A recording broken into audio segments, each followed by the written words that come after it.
Good morning. Today we are working on finishing up chapter 6. So let's look again at our key terms for chapter 6. So if we start off with our westward expansion, what does westward expansion mean, Cole? That from the east, they moved to the west, to the Midwest. So the United States started off way on that east coast. Those first 13 original colonies are the first 13 states. So they were way over at the Atlantic Ocean, and we had all this land that they wanted to control. So that westward expansion was expanding through the Midwest, where Minnesota is, all the way to the west coast where California is. So that westward expansion was that manifest destiny that they thought it was their right to own and control all the land and have it be a part of the United States.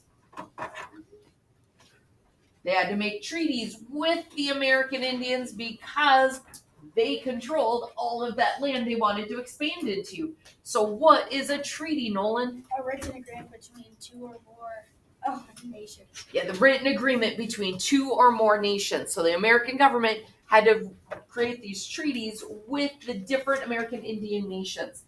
And when they had their treaty ready, they needed to ratify it. What does it mean to ratify, Katie? To approve formally. They can't just have a verbal agreement. Oh yeah, you'll give us this and we'll give you that. Okay, we agreed to this. They had to ratify it. They had to take it to the leaders and say, this is approved. That territory, as they're expanding across, going to that westward expansion, and they're using the treaties to get lands, what is a territory? Izzy? A part of the United States that has not become a state, but is organized within its own government. So it's the part of the United States that is not an actual state yet, but it's within the United States, but it has its own governing leaders. So as they're expanding across and they're using the treaties to get some of that American Indian land, it's becoming territories. So Minnesota started off as a territory before it became a state. And in the treaty, to get the land to become the territories, we agreed to annuities with the American Indians. What's an annuity, Leah?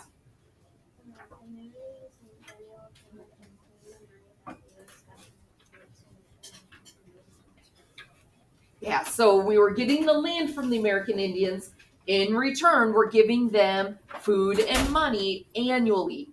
And we talked about how the annuities that were in the treaty from the treaties we talked about last week, they were for 50 years. They were going to be getting food and money. Because they're getting food and money, they had to give up their land and move to reservations. What is a reservation, Will? It's land that was set aside by the U.S. government for use by American Indians. It's land that the United States government set aside. They reserved it for the American Indians to live on. Remember, a lot of the American Indians said, oh, good, now we're going to have our land. This will be ours so we can live our lifestyle here. American government had different thoughts on that we learned about last week. No, we don't want you living your same lifestyle. We want you to live our lifestyle. We call that assimilation. When we want you to live how we live. What exactly is assimilation? Maddie? To adopt the customs and the habits of life. It's adopting the customs and habits of the larger group. So the American government was telling the American Indians, you need to live the way we live. We want you to be an agricultural people. We want you to be farming like the settlers. We don't want you to be roaming around following the buffalo and sharing with one another and all being, in their eyes, being poor. The American Indians didn't see themselves as poor. They were very rich in other ways. They liked to be gracious and have everybody have the same, We all have it instead of one person having more than somebody else having very little. So it was a very different lifestyle. One last word is debt. What is debt, Tristan? Something that is owed, such as money, goods, or services. Something that's owed, such as money, goods, or services. And we're going to see how that debt comes into play. Because remember, the American Indians had taken credit in the fall for stuff they needed for the winter hunting. Then they hunt during the winter, and the pelts that they sell, that they trade in the spring, pays off the credit that they'd taken in the fall. But now that the fur trade business is ending, nobody's buying their pelts, so they don't have the money to pay off the credit, and they're going into debt. So we're going to see how that plays a big role in what happens. We left off on Friday on page 117. So let's open up to page 117.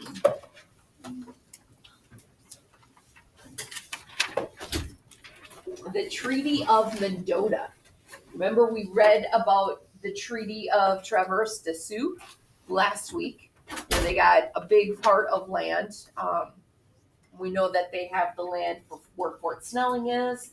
So they've already had some treaties. Now there's another treaty.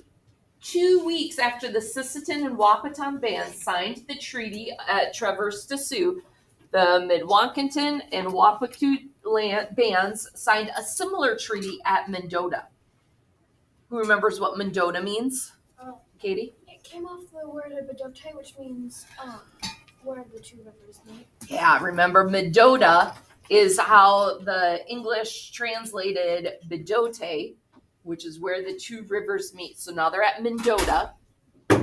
So during the talks at Mendota, the U.S. government threatened to use force against the Dakota when they seemed reluctant to sign the treaty. Remember what we read about with the Traverse des Sioux Treaty?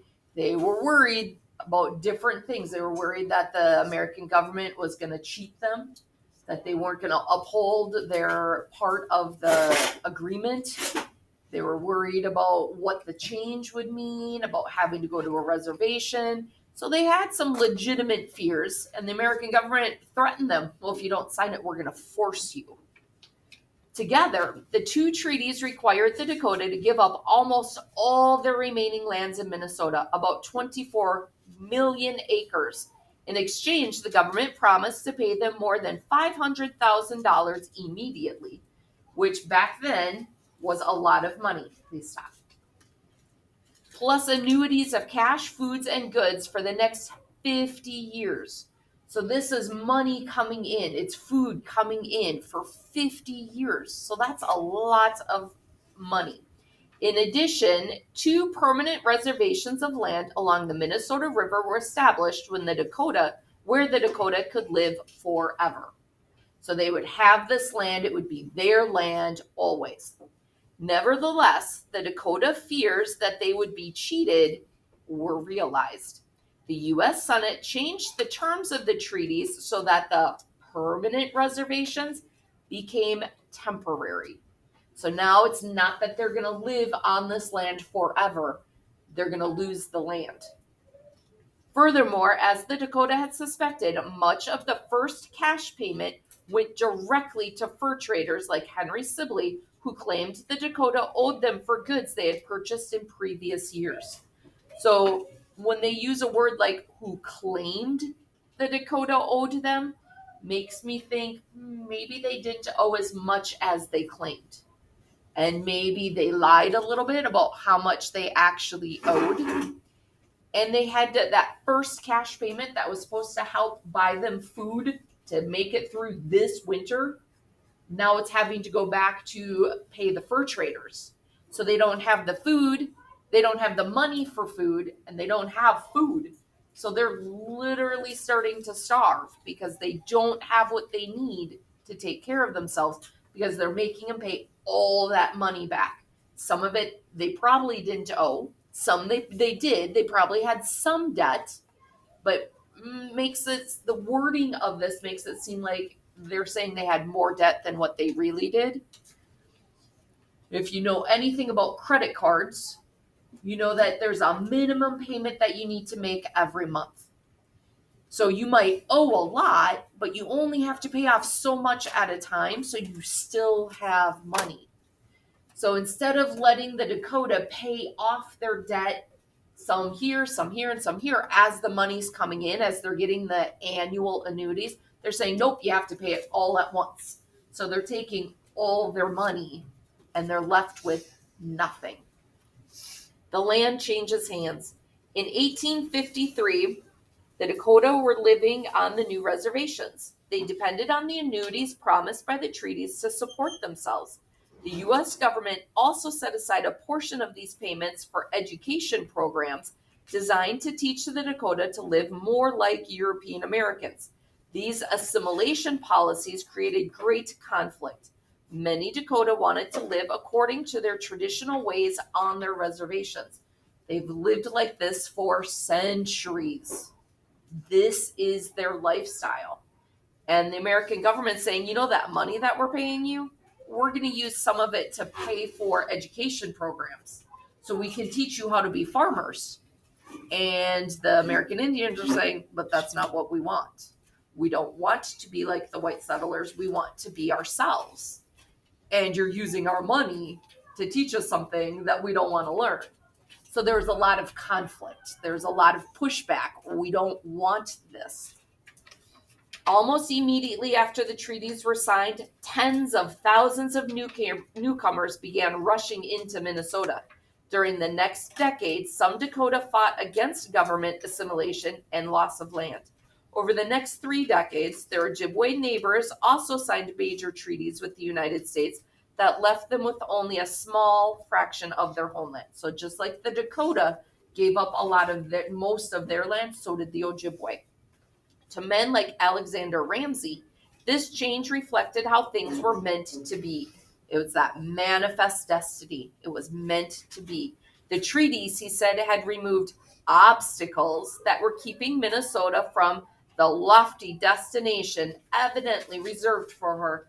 It was our destiny to become Minnesota. It's our destiny to become a state of the United States and to belong to the United States. In 1858, the new settlers would make Minnesota the 32nd state. So 1858, it's an important year. Why is it an important year, Will? Because that's the year Minnesota becomes it.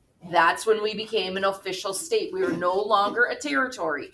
So 1858 is important to know. It's the year we became a state. Whether or not it's on the test, still important that you should know we became a state in 1858. Lost in all the American excitement over statehood was the fact that the obstacles Ramsey spoke of were people, the Dakota and the Ojibwe. So we overtook the Dakota and Ojibwe lands, and that caused great change for them. And that's kind of lost in the excitement. People are so excited to become a state, they forgot about what the American Indians were actually going through. So this next section is going to go into primary sources to really see what people were thinking of. So we're going to, in their own words, you have learned what happened at the negotiations and signing of the Treaty of Traverse des Sioux. 2 weeks later at Mendota, a similar treaty was signed by 2 different Dakota bands and the U.S. government. In these treaties, the Dakota ceded most of their remaining lands in Minnesota to the United States government in exchange for more than $3 million and a reservation. However, there's more to history than simply knowing the facts. Understanding why people made the choices they did is also important to historians. So it's easy for us to say, oh, it's not a big deal, sell the land and get the money. But we need to look at the perspectives of the American Indians. What did it mean for them? We need to look at the businessmen and the European settlers that were there, the farmers. Everybody has their own perspective when looking at these treaties because they're looking at it from their own viewpoint. So we're going to look at primary sources. Historians studying this episode in Minnesota's history investigate primary sources such as speeches, government papers, drawings, paintings, and photographs. While exploring what happened, historians also think creatively about why people made the choices they did. Historians do this based on what they already know about the time period and the people involved. Use primary sources to uncover perspectives. Historians also try to uncover perspectives, including those that may be missing or not obvious. They know, for example, that everything the Dakota representative said at the 1851 treaty meetings was translated into English, then later remembered and written down. Historians also know that many of the speeches by U.S. government officials were also recalled and written down later. Did the translators and recorders accurately report what the Dakota and the U.S. government officials said? Historians cannot know for sure, but they consider such problems as they try to determine what happened during the treaty meetings. So as you're thinking back and recalling, sometimes you recall things wrong. So if I were to ask you what happened last week, Thursday at recess time, and you had to think back, okay, what did we do last week, Thursday at recess? What happened? Now write it down. Is it going to be exactly what happened? No, because your memories, sometimes you don't remember everything exactly as it happened. They didn't have tape recorders, they didn't have video recorders, so they can't say 100% certain this is what happened. So it's a little bit harder when you're having to think back on what happened and write it down.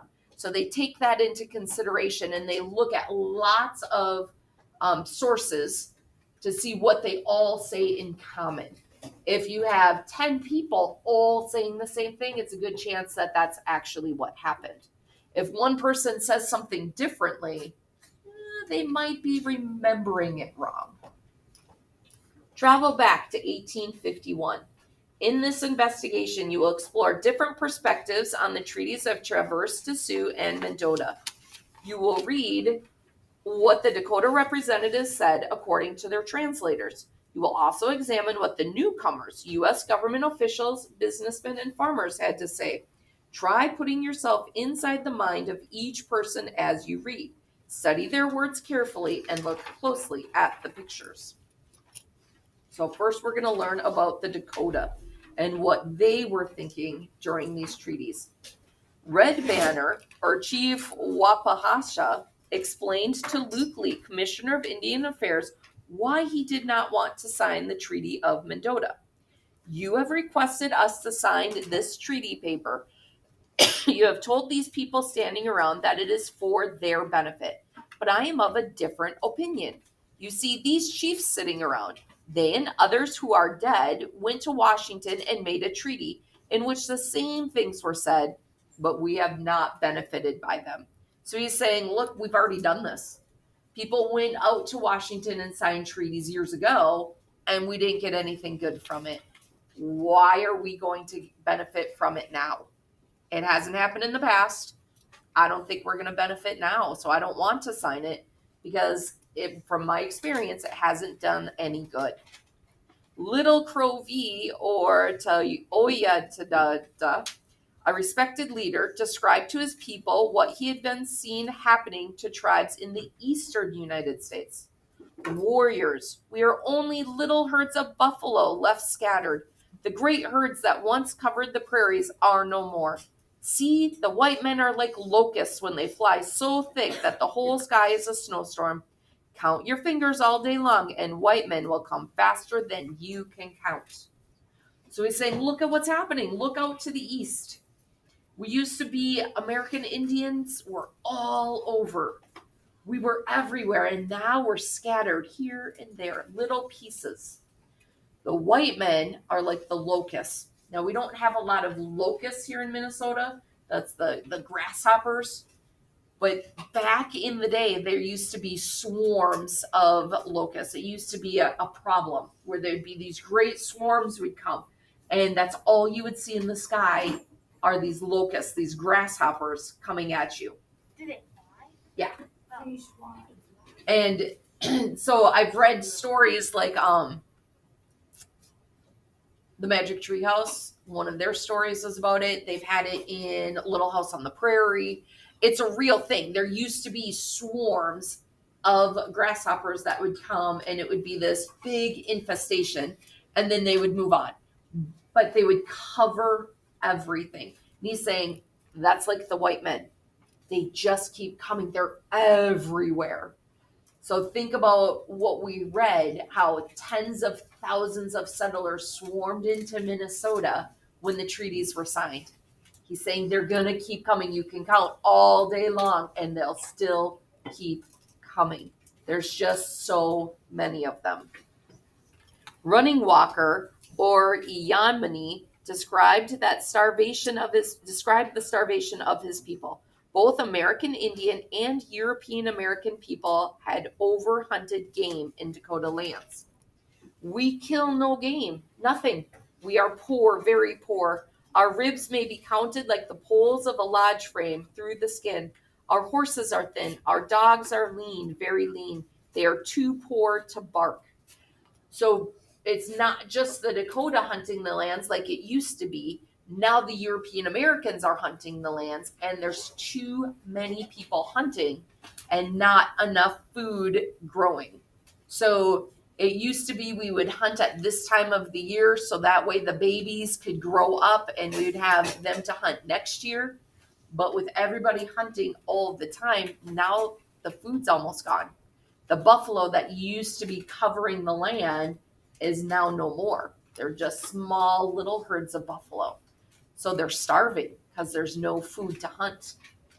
Extended tail feathers, or Opiahideya, a Dakota leader, explained his mistrust of the treaty. You think it is a great deal you are giving for this country. I don't think so.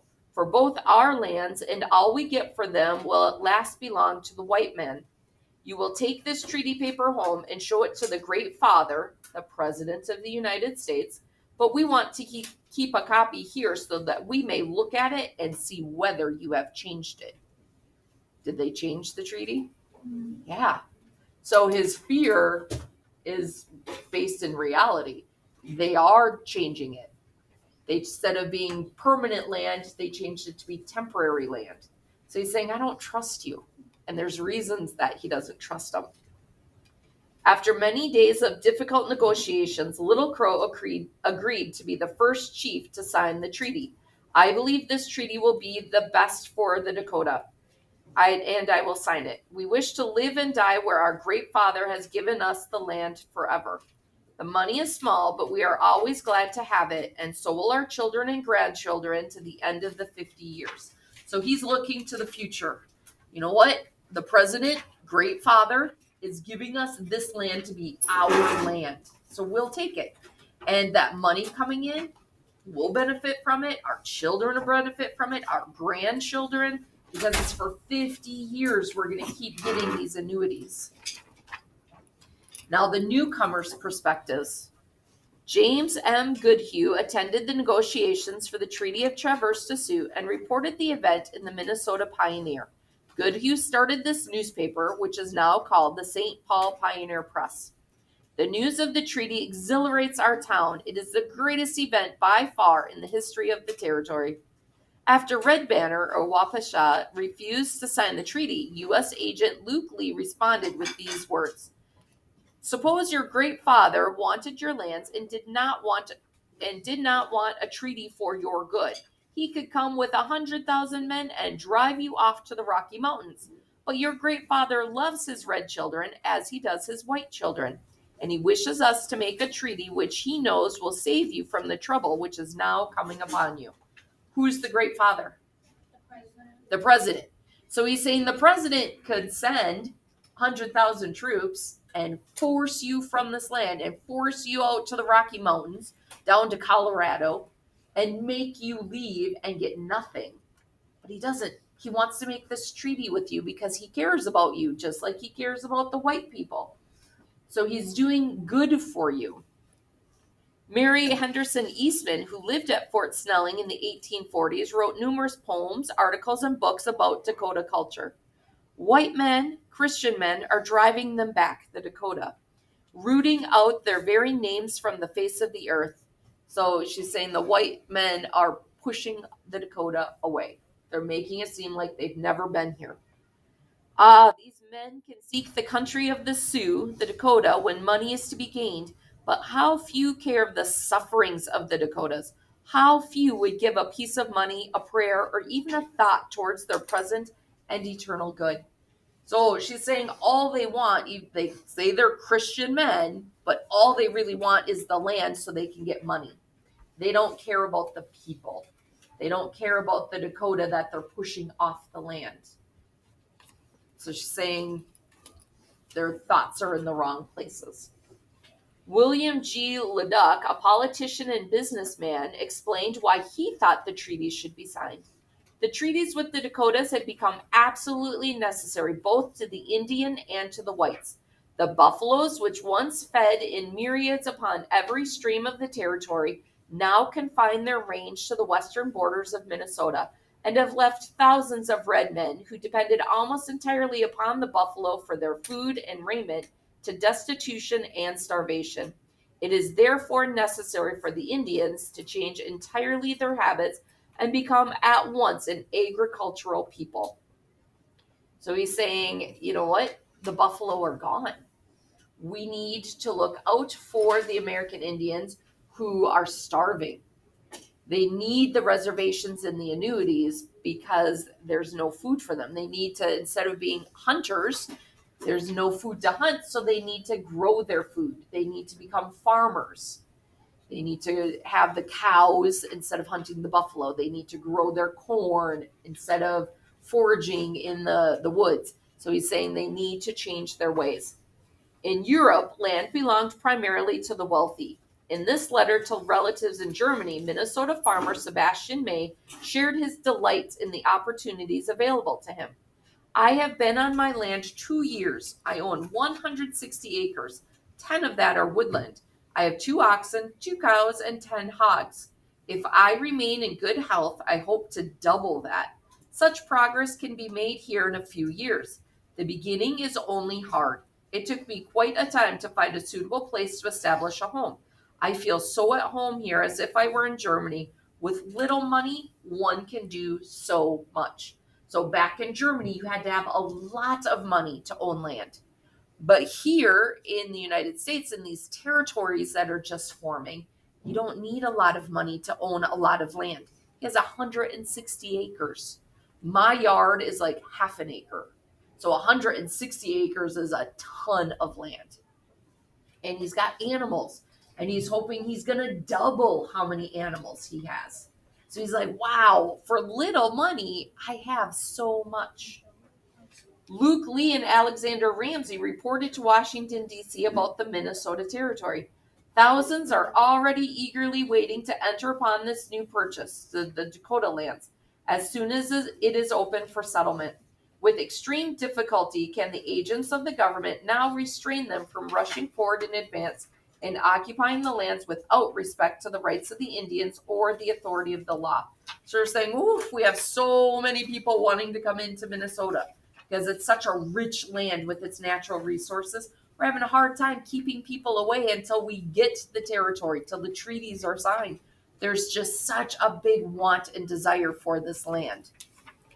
So with that, we are done with our chapter. Tomorrow will be comprehension page. Wednesday's art day, so no social studies. Thursday will be a review day, and the test is on Friday. So with that, we are going to say goodbye to our friends at home, and we hope that you are all doing well.